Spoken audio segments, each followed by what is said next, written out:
Inflation क्या होता है? हम तो ये समझते हैं कि जो खाने पीने की चीज़ें महंगी हो गई, गेहूं की कीमत बढ़ गई, आटे, ये में इन्फ्लेशन है। असल में इन्फ्लेशन ये होता है कि मनी जो करेंसी है उसका फैलाव कितना बढ़ गया।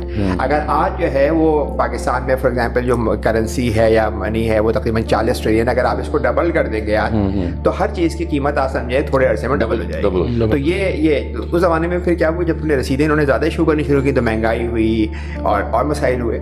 सबसे पहले 1840 में इंग्लैंड की गवर्नमेंट ने कहा कि भाई ये जो सारा सिस्टम है ना, इससे हमारी इकॉनमी बहुत मुसीबत में आ रही है, बैंकरान हो जाते हैं, फिर बड़े मसाइल होते हैं। तो अब हम ये तय कर रहे हैं कि नोट जो है ना, नोट वो कोई इंडिविजुअल पार्टी, प्राइवेट पार्टी नहीं इशू करेगी। सेंट्रल गवर्नमेंट का, स्टेट का प्रोगेटिव है कि वो नोट इशू किया करेगा।